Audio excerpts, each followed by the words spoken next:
எந்த பொருளெல்லாம் காஸ்ட்லியாக இருக்கோ அந்த பொருள் தான் சார் கரெக்டாக கேட்கணும் வாங்கி தர சொல்லி.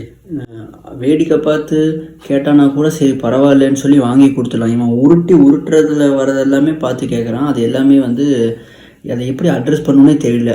ஒரு சில டைம் வாங்கி கொடுக்கலான்னு எனக்கும் தோணுது, ஒரு சில டைம் கொடுக்க வேண்டான்னு தோணுது. சரி இதை எப்படி வந்து இதை வந்து எடுத்துகிட்டு போகிறது அப்படின்னா, ஜென்ரலாக என்ன பண்ணுங்கன்னா, ஒன்று காசு இருக்கான்னு பாருங்கள். அது வந்து ஒரு ஃபஸ்ட்டு ப்ரிடாமினன்ட் ஃபேக்டர். ஏன்னா வந்து எனக்கும் தெரியணும் என்கிட்ட காசு இருக்கா இல்லையான்னு, அவனுக்கும் தெரியணும்.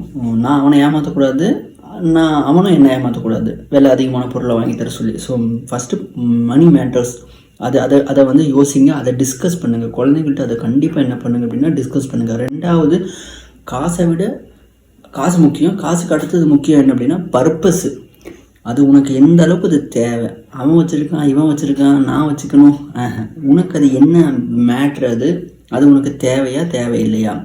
அதே மாதிரி உங்ககிட்ட வேறு ஏதாவது இருக்கா, இல்லை அதுலேயே உன் பிரச்சனை முடிஞ்சிருமா, இல்லை அதை வாங்கி தான் ஆகணுமா அப்படிங்கிறத என்ன பண்ணுங்க அப்படின்னா எடுத்துகிட்டு போகிறதுக்கு ட்ரை பண்ணுங்கள். So purpose important. மூணாவது நான் என்ன யோசிப்பேன் அப்படின்னா, ஓகே மணியும் இருக்குது, பர்பஸும் இருக்குது, சரி பரவாயில்லப்பா விலை ஜாஸ்தி தான், சரி வேறு வழியில் சிராஜ், சரி ஃபைன், தள்ளி போடுறதுக்கு ட்ரை பண்ணுங்கள். உடனே என்ன பண்ணாதீங்க, வாங்கியாதீங்க, கொஞ்சம் தள்ளி போடுங்க, கொஞ்சமாவது தள்ளி போடுங்க. நீங்கள் எவ்வளோ தூரம் தள்ளி போடுறீங்களோ அவ்வளோ தூரம் அந்த குழந்தைகளுக்கு நல்லது. ஸோ சின்ன சின்ன மணி மேனேஜ்மெண்ட் ஸ்கில்ஸை நம்ம என்ன பண்ணோம்னா பேரண்டிங்கில் ஃபீட் பண்ணி எடுத்துகிட்டு போனோம் அப்படின்னா அவன் நாளைக்கு பெட்டராக ஃபினான்ஷியல் லிட்ரஸியில் என்னவாக இருப்பான்னா கொஞ்சம் ஸ்ட்ராங்காக இருப்பான். இன்னொன்று, இது எல்லாமே டோபோமைன் சம்மந்தப்பட்ட விஷயங்கள். இதுக்கு நம்ம ஃபீட் பண்ணிக்கிட்டே இருந்தோம்னு வைங்களேன், இவன் கேட்டுக்கிட்டே தான் இருப்பான். இவனுக்கு ஃபீட் பண்ணால் இவனுக்கு பிடிக்கும், அதனால் இவன் கேட்பான். அது நம்ம குழந்தைங்களுக்கு கரெக்டாக வரணுமா? வரணும்.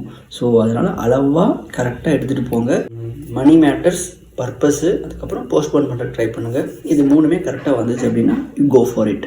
இல்லை சிராஜ் அது ஒர்க் அவுட் ஆகிற மாதிரி தெரில சிராஜ் அப்படின்னா பெண்டிங் போடுங்க.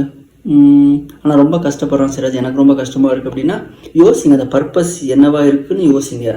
அதில் பர்பஸை உருவாக்குறதுக்கு ட்ரை பண்ணுங்கள். அதை எங்கேயாவது ஒரு இடத்துல ஃபிட் பண்ண முடியுமான்னு பாருங்கள். அப்படி ஏதாவது இருந்துச்சுன்னா பண்ணலாம், தப்பில்லை.